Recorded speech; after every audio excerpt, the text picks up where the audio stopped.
జూబ్లీహిల్స్ ఉప ఎన్నికలలో బీఆర్ఎస్ అభ్యర్థి మాగంటి సునీత భారీ మెజారిటీతో గెలుస్తుందని మాజీ మంత్రి సవితా ఇంద్రారెడ్డి ధీమా వ్యక్తం చేశారు.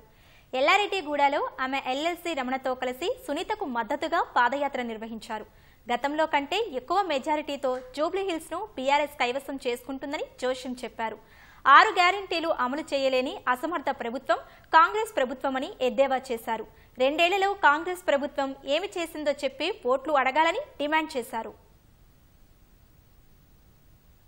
10 సంవత్సరాలలో తెలంగాణ రాష్ట్రాన్ని ఎక్కడో ఉన్నత శిఖరాలకు తీసుకెళ్లి హైదరాబాద్ బ్రాండ్ ఇమేజ్ పెరిగేటట్టు ప్రయత్నం చేసి డెవలప్మెంట్ చేసిన ఘనత ఖచ్చితంగా బీఆర్ఎస్ పార్టీకి దక్కుతుంది. ఈ ప్రభుత్వం వచ్చినాక ఈ 2 సంవత్సరాల లోపల హైదరాబాద్ బ్రాండ్ ఇమేజ్ ని హైడ్రా తీసుకొచ్చి మొత్తం అధోగతి చేసింది.